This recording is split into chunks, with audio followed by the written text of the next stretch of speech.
मध्य प्रदेश में बीजेपी लोकसभा चुनाव को लेकर प्रचार अभियान तेज कर दिया है।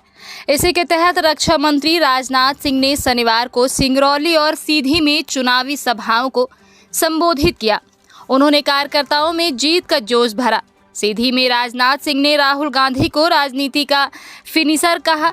उन्होंने कहा कि कांग्रेस आज पूरे देश में खत्म हो गई। कई नेता कांग्रेस छोड़ रहे। जिस तरह क्रिकेट में धोनी फिनिशर है, उसी तरह राजनीति में राहुल गांधी कांग्रेस के फिनिशर हैं। वहीं सिंगरौली में रक्षा मंत्री ने एक राष्ट्र एक चुनाव की बात कही। उन्होंने कहा कि इससे देश मजबूत होगा। जनता अपने वोट का बेहतर इस्तेमाल कर सकेगी। खरीद फरोख्त रोकने का भी यही उपाय है। देश में एक राष्ट्र एक चुनाव होना चाहिए। रक्षा मंत्री ने कहा, मैं देशवासियों को आश्वस्त करना चाहता हूं कि हमारे देश की सीमाएं पूरी तरह सुरक्षित हैं। कांग्रेस सरकार के दौरान किसी न किसी राज्य में आतंकवादी घटनाएं होती रहती थी।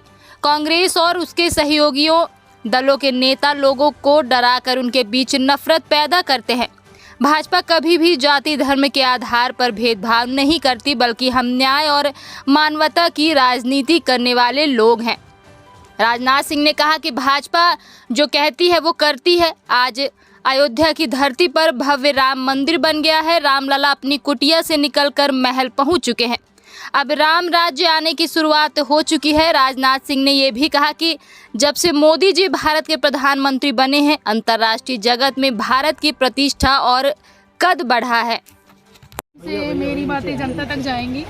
और देखिए, भाजपा का मुझे जन कल्याणकारी और जनता के हित का जो काम था मुझे अच्छा लगा। मैं उससे प्रभावित हुई, इसलिए मैं कांग्रेस पार्टी को मैंने इस्तीफा देकर और भाजपा को नहीं। तो फिर आप चुनाव लड़ने क्यों गई थी कांग्रेस से?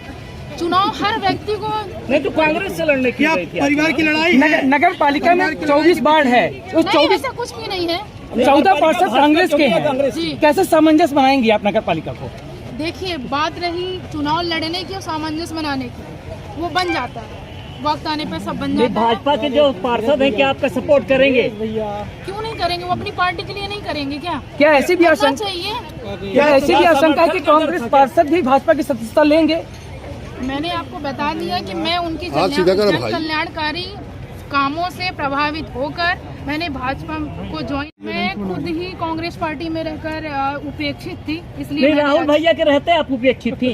आप ये बताइए, एक सेकंड, जो आप बोल रहे हैं उनके रहते मैंने सिर्फ ज्वाइन किया है, जनता के हित के लिए ज्वाइन किया है। वो बाद में डजंट मैटर कि मेरे परिवार की लड़ाई थी या राहुल भैया कहने पर चुनाव लड़ने का अधिकार हर एक व्यक्ति को होता है। धन्यवाद।